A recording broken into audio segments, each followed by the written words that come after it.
빌립보 4장 5절 너희 관용을 모든 사람에게 알게 하라. 주께서 가까우시니라.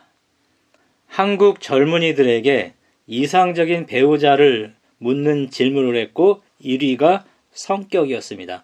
어떤 성격이냐를 묻는 질문에는 너그러운 성격이었다고 합니다. 오늘 본문에 비춰보면 그 성격은 관용하는 성격입니다.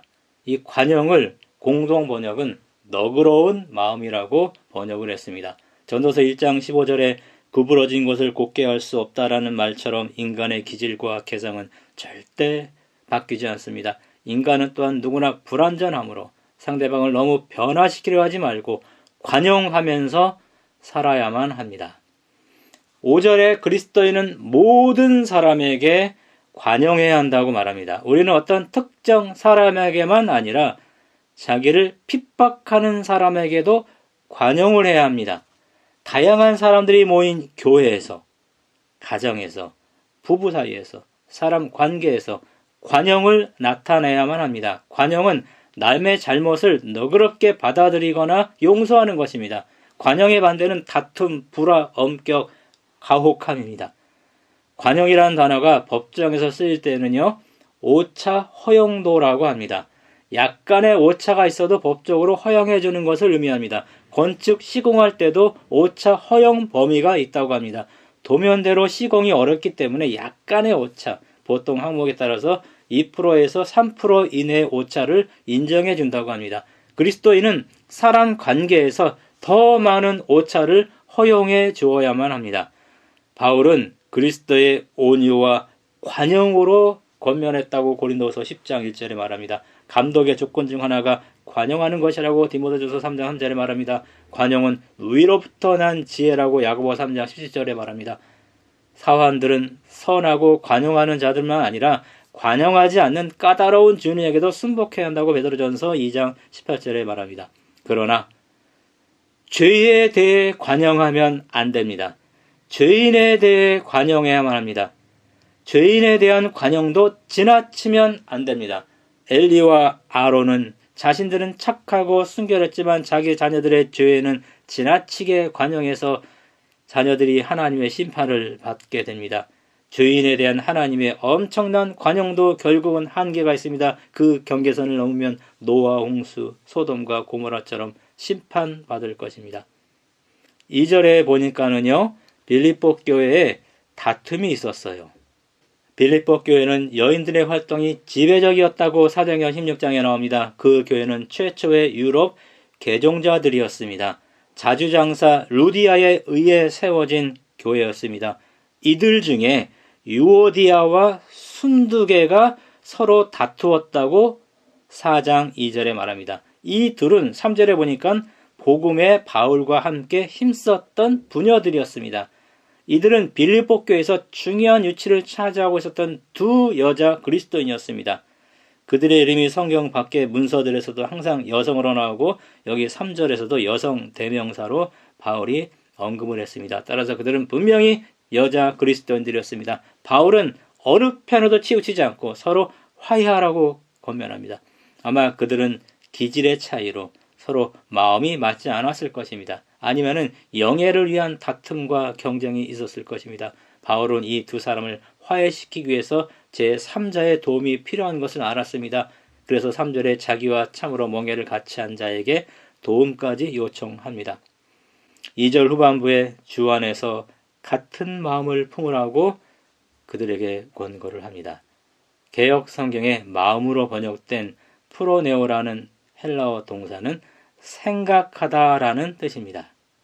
그들의 다툼의 원인이 본문에 나오지 않아서 모릅니다. 다툼의 원인이 그리 중요한 것은 아닌 것 같아요. 그 원인을 파헤쳐서 잘잘못을 가리는 것은 바람직하지 않습니다. 그리스도 예수의 마음 혹은 그리스도 예수의 생각을 품으면 다툼이 사라지는 것입니다. 그것은 관용하는 마음입니다. 유오디아와 순두개는 그 마음, 그 생각을 품지 않아서 다투게 되었습니다. 다툼의 해결책은 둘 중 한편에서라도 그리스도 예수의 마음을, 그 생각을 품는 것입니다. 2장 3절에 있는 것처럼 각각 자기보다 남을 높게 여기는 마음을 품는 것입니다. 침례 요한처럼 그는 흥하여야 하겠고 나는 쇠하여야 하리라. 요한복음 3장 30절. 이런 마음을 품으면 다툼이 해결됩니다. 코미디언들은 자신들을 망가뜨리면서 자신들을 낮추어서 약간 모자란 느낌을 주면서 남을 웃겨야만 성공합니다. 그리스도인은 남을 자신보다 높게 여기는 사람입니다. 그리스도인은 내가 흥하기 위해 열심히 사는 이런 세상에 역행하는 삶을 사는 사람들입니다.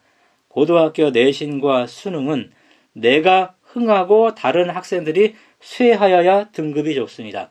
같이 흥하거나 같이 쇠하면 안 됩니다.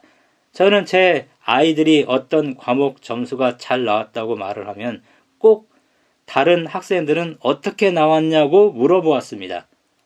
이것이 바람직한 태도는 아니었다고 생각합니다. 그리스도인은 예수님을 흥하게 하려고 열심히 사는 사람, 예수님을 높이기 위해서 자신을 낮추는 사람, 이런 사람이 그리스도인입니다.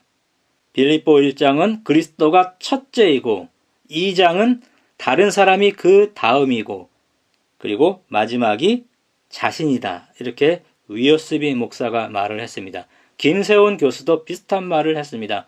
바울의 사고 방법의 순서는 첫째 그리스도, 둘째 교회, 셋째 자신이다. 이렇게 말했습니다. 이런 마음을 품은 그리스도인은 항상 기뻐하면서 그리고 관용하면서 살아갑니다.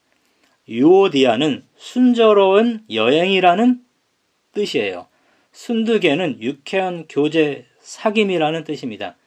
그들이 그리스도의 마음, 그리스도의 생각을 품으면 그 이름의 뜻처럼 유오디아는 하늘 가는 여행이 순조로운 여행이 되고 순두계는 유쾌한 교제를 하면서 하늘에 갈 것입니다. 이렇게 살지 않으면 상대방으로 인해서 하늘을 향한 힘든 여행을 하고 불쾌하게 살아가는 것입니다. 관용해야 할 첫 번째 이유는 3절에 보니까 그 이름들이 생명책에 있다라고 여기 말합니다. 예수님의 관용으로 우리 이름이 하늘 생명책에 기록되었습니다. 분열이 없는 하늘에서 우리는 영원히 함께 살 사람들이 되었습니다. 그래서 관용해야 하는 것입니다. 빌립보에서 아기가 태어나면 그 이름이 법적 명부에 기록되어 로마 시민이 됩니다. 하나님의 자녀가 되면 그 이름이 3절에 있는 것처럼 생명책에 기록이 된다고 성경 여러 곳에서 말합니다. 예수께서는 너희 이름이 하늘에 기록된 것으로 기뻐하라고 누가복음 10장 20절에서 말씀하셨습니다. 그 이름들이 생명책에 있는 빌립보 교인들의 이름들이 나오죠. 복음에 나와 함께 힘쓰던 저 부녀들 유오디아와 순드게, 글레멘드, 바울의 동역자들의 이름이 생명책에 있다고 말합니다. 조금 문제가 있을지라도 유오디아와 순두계의 이름이 하늘 생명책에 있습니다. 그러나 생명책에서 이름이 지어질 수도 있다고 출애굽기 32장 33절, 계시록 3장 5절에 말합니다. 그래서 바울은 이들을 도우라고 3절에 자신과 멍에를 같이 한 자에게 요청합니다. 바울과 멍에를 같이 한 자의 신원에 대한 여러 가지 견해들이 있지만은요, 그가 한 개인으로 표현된 빌립보 교회 전체로 보는 견해를 저는 수용합니다. 우리가 이런 사람들을 어떻게 도와야 하는가요? 2절에 있는 것처럼 주 안에서 같은 마음, 같은 생각을 품고 그렇게 살아가면 5절에 있는 것처럼 관용하면서 살아가는 것입니다. 관용해야 하는 두 번째 이유는요, 5절 후반부에 주께서 가까우시기 때문입니다. 주께서 우리를 관용해 주기를 바라야 할 때가 가까이 오기 때문에 지금 그리스도 예수의 마음을 품고 서로 관용하면서 살아야만 합니다. 모든 사람에게 관용을 베풀라라는 말은요, 내 원수를 사랑하라라는 예수님의 말씀이 반영되어 있습니다. 관용의 대상이 모든 사람이라는 이 표현, 이것 때문에 이것은 쉽지 않은 일입니다. 인도의 어떤 임금이 신하들에게 이런 명령을 내렸다고 합니다. 내가 그어놓은 이 줄을 손가락 하나 대지 않은 채 짧게 만들어 보아라. 신하들은 아주 난감해하면서 투덜대기 시작했습니다. 한 현자가 조용히 일어나서 왕이 그어놓은 줄 밑에 더 긴 줄을 그어놓고 그 자리를 떠났다고 합니다. 이 세상의 많은 문제는 내가 그어놓은, 내가 긋는 줄에 의해서 해결되기도 하고 약이 되기도 합니다. 나의 줄을 길게 하면 상대를 이기고 나의 줄을 짧게 하면 상대가 나를 이깁니다. 상대의 주를 망가뜨리거나 파괴해서 자신의 위치를 유지하는 사람도 있습니다. 그러나 스스로 작게 함으로 상대방을 크게 하려는 사람들, 상대방을 높이고 일으켜 세우면서 자신은 뒤에서 조용히 있는 사람들, 언제나 커지려고 꿈틀거리는 자신의 주를 날마다 작게 하고 자신의 줄 옆에 예수님의 줄만을 크게 그리고 굵게 하려는 사람들이 되어야만 합니다. 이런 사람들은 예수님을 첫째로 삼고 다른 사람들을 둘째로 삼고 자신을 마지막에 두는 정신으로 사는 사람들이고 관용하며 사는 사람들입니다. 우리 이름이 하늘 생명책에 있습니다. 주께서 올 날이 가깝습니다. 그러므로 2절에 있는 것처럼 주 안에서 같은 마음을 품고 5절에 있는 것처럼 모든 사람에게 관용해야만 합니다. 그러면 그날까지 우리는 순조로운 여행을 하고 유쾌한 교제를 하면서 하늘까지 당도할 것입니다. 모든 사람에게 관용하는 성도들 되기를 바라면서 말씀 마치겠습니다.